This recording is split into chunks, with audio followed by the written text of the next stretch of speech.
Yesterday, February the 2nd, the church celebrated the Feast of the Presentation, sometimes called the Feast of the Purification or Candlemas, the day for blessing of candles, or the Feast of Meeting.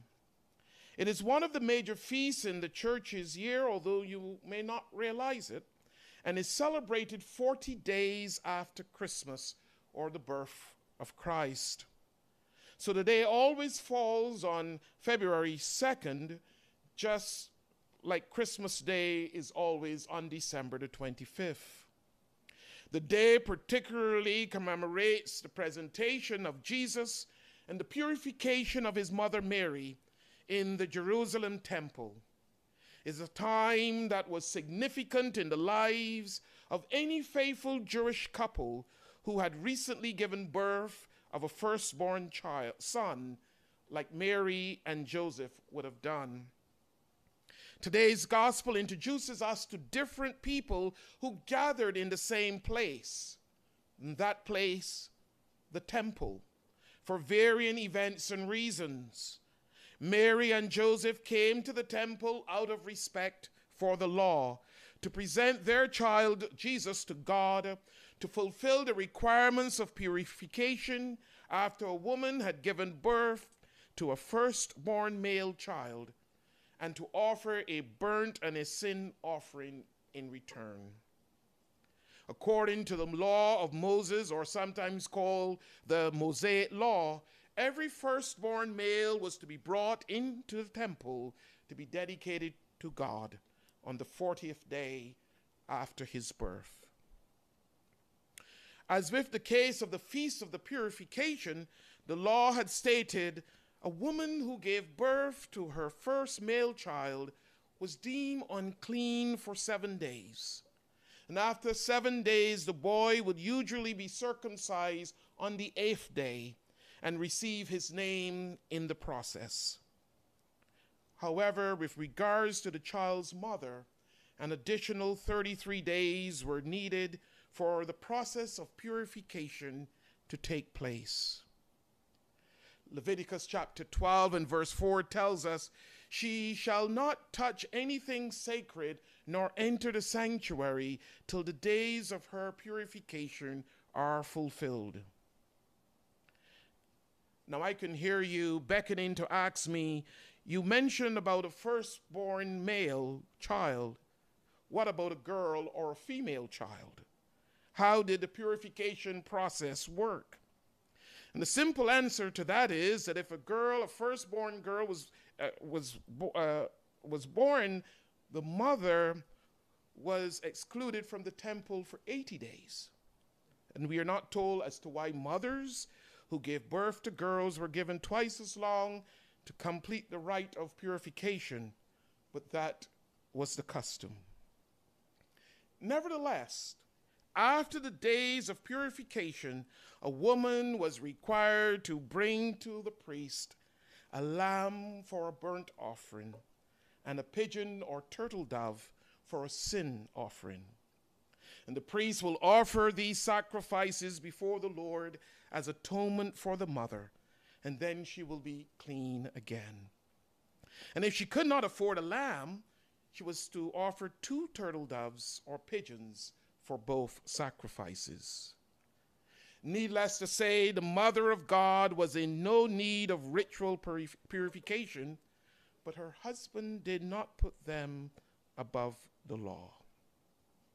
Mary and Joseph came in obedience to the law to present Jesus to the Lord and offer a sacrifice according to what was written in the law. And so Mary offered 2 turtle doves or 2 pigeons because she and Joseph were poor and could not afford the more expensive lamb. Mary would have provided one bird for a burnt offering in thanksgiving to God for the birth of Jesus, while the other bird was used as an offering for Mary's sin. Although she herself was without sin, Mary was obedient to the law and made the offering nonetheless.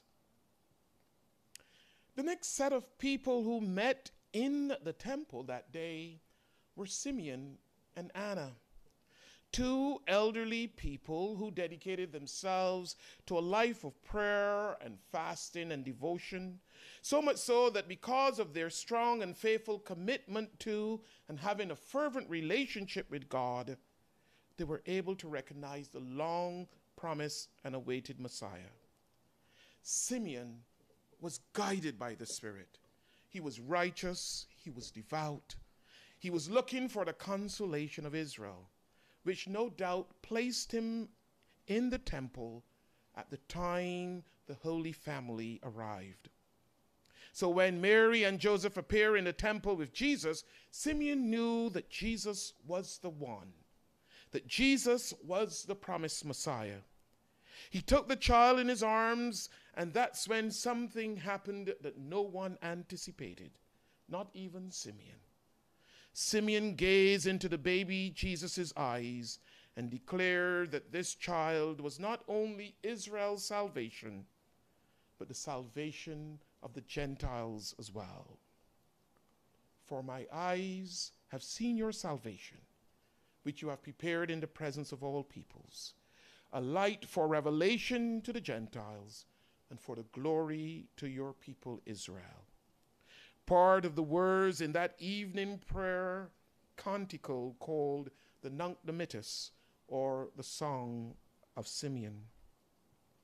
Anna, on the other hand, and another elderly person, widowed, having dedicated her life to serving God, was known for her faithful presence in the temple, always worshiping and fasting and praying.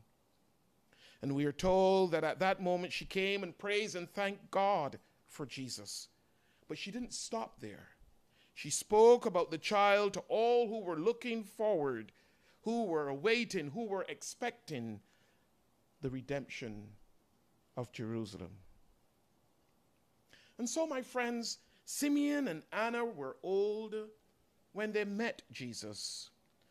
And as they shared a brief moment with this precious child, they see in him the hope of the next generation, and that Israel and all nations may reflect the light and glory of God.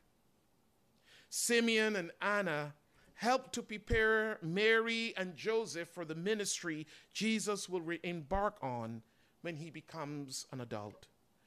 God revealed the destiny of his son to them, and they embraced it and helped to prepare Jesus' parents for the life he was to have as Messiah and Redeemer of the world, and for all it will entail as he comes into our hearts, into our homes everywhere. And like Simeon and Anna, who spent just a few moments with Jesus, the baby, and saw the promise of hope that was to come both to the people of Israel and for the Gentile world, we too see in the life of Jesus, as a baby and as an adult, the promise of hope, which the Messiah brings to us as children of God. A hope that reveals that he loves and cares for us. A hope that shows that he is with us in every walk in our journey which we take. A hope that calls us to be the same among each other. Amen.